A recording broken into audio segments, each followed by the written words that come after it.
I've just come back from visiting family in Mississippi, and they live in a bayou. And this is a scene from the back part of the bayou, well, at least the back part to me, crossing the bridge. And so I am going to attempt to paint this on watercolor, because my cousin and I, the cousin who showed me how to paint in the first place, we had a chance to paint together, to spend some time painting together. So now I'm feeling inspired to paint one of my favorite places, and I'm going to use my watercolor paints, and I'm just eager to get started. So let's go.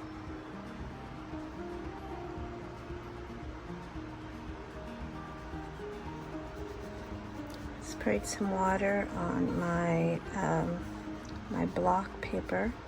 It's called block paper because until you separate it, it doesn't come apart, which is really nice. I don't have to tie anything down. Don't move! Usually I like to, my favorite watercolor style is wet on dry. I'm just feeling very loosey-goosey, and something to remember is as the watercolor paint dries, oh my gosh, I chose the wrong blue. As the watercolor paint dries, it will get lighter. So something we will be doing is working in layers, and I will be taking time to let this dry.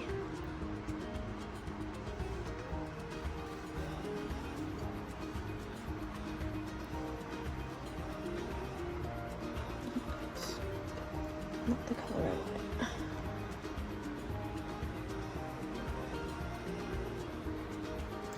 I feel like sometimes I rush to get color down, and probably not the best way to go about doing this. I am seriously not a pro at watercolor painting, but I do know my habits, and I tend to prefer painting with acrylic because it's generally more opaque, which means you don't really see through it. Now some of them, yes, they are a bit more transparent, but I don't know, I feel like getting some colors down. Maybe I can give myself a little challenge. How fast can I paint a scene? How fast can I paint this scene? I already said that right. I'm blocking in some colors, and then I'll get it to dry and add more details. So here I am color blocking, and I started out with some Payne's Gray at the bottom, and I went with some, it looked like a burnt umber, burnt sienna for some of the grasses as a background. I'm going to have some lighter shades of green up here, but the darker ones where the shadows are starting, I mixed in a bit of Payne's Gray, and over here as well, just to try to keep some of the same shades in the painting. I did add some Payne's Gray to the sky up here because those clouds were starting to look a little like they were gonna rain. Starting to look like they were gonna rain. They were looking kind of cloudy. The clouds were looking cloudy. Ooh, the more you know. Over here, I'm going to be working in a taller pine tree, but I haven't done that yet. So I'm going to give this a dry off and then start back. Oh, and I already started. There's a distant shoreline across the bay, right here in the distant, because it's a distant shoreline. And there's all this marshy area right here. Maybe it's not the bay, maybe that's the river. I don't know, I'm confused. But anyway, this area has to pretty much stay white, so I'm not gonna fight it too much if some of this spills over. I do have some white gouache and white acrylic paint that I can mix in to make it look a little more authentic, because that's gonna be as close to the final product as possible. And I have no idea what my dog's doing, but let me check.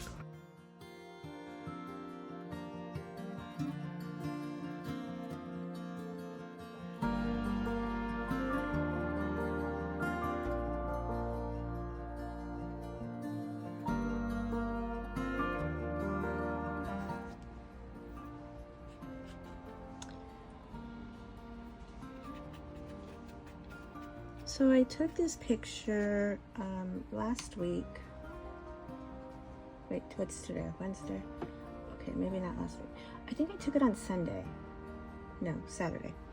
And then I used an app called Waterlogue to pixelate the image a bit more. And I do this to help me loosen up, because one of my big problems is I generally get too much of like perfectionist kind of painting going on, and then I miss the whole part of the fun or the relaxing, you know. So what I do with that is the Waterlogue app helps me to see the tonalities in the picture, and yeah, just I think it's a lot more interesting like that.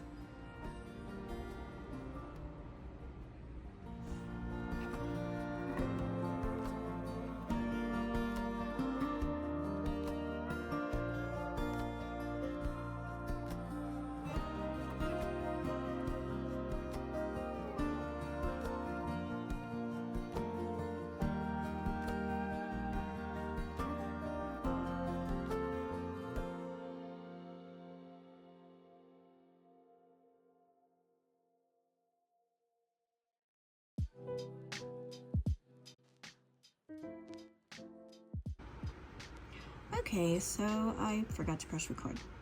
And that kind of just happens when I'm obsessed with painting. I did step away yesterday after getting started, and I was just so relaxed that I fell asleep. But today I've come back with watercolor pencils, which allow me to be more precise and have the added benefit of texture, which is what you can see right here with these lines.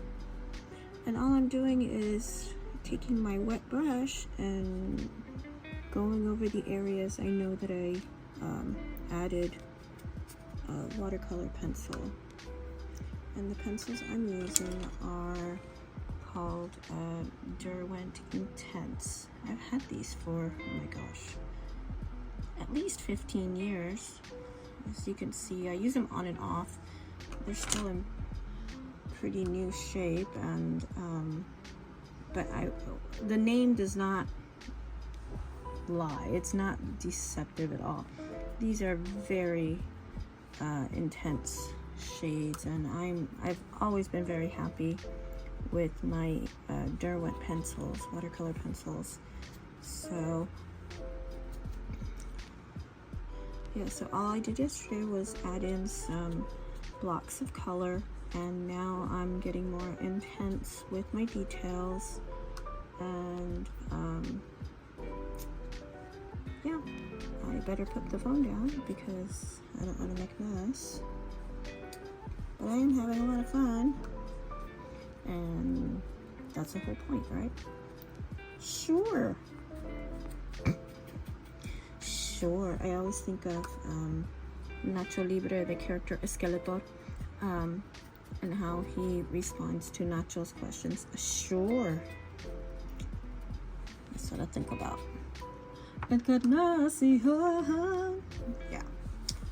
A favorite movie, a goofy movie, just super silly, just like me. So yeah, and that's what I've been doing. Oh, look, watch, check this out. The shade pencil I'm using for the tree trunk is called India ink, which is an actual type of ink, and that is the extent of my knowledge. So it's nice and dark, and it blends right in, and I was just adding some more areas of contrast. If you look in the original, over we have some dark areas over here and over here, and over here, and I broke my fingernail, and yeah. So yeah, that's what I've been doing. And I'm gonna take a step away and concentrate on this. Oh, I'm over here. Concentrate on this and see if I can get close to wrapping it up. To add ink or not add ink? That is the question.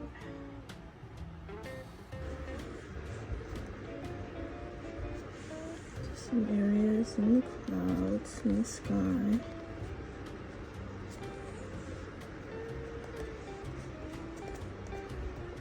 Just because.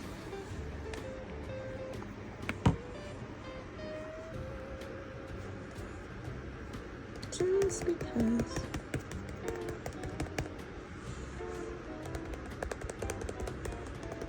Just because you start off with white acrylic, with watercolor, doesn't mean you can't follow up with other things. I did try using Posca marker here in this water area that's supposed to be reflecting the sky, but it didn't show up as nice as I wanted it to.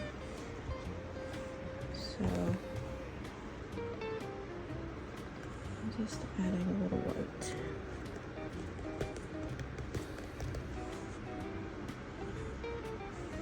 Blending it with my finger because I think that a paintbrush would not look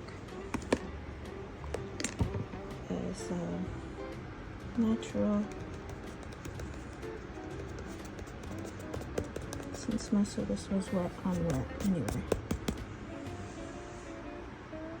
I'd be broken now. And I got paint on my fingers. Oops. Yeah, I really regret it. Not. Okay.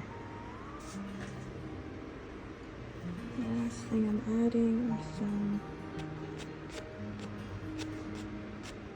details.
I don't know if I can add, or I should add anything else, but I think that's going to be it. I think I'm finished.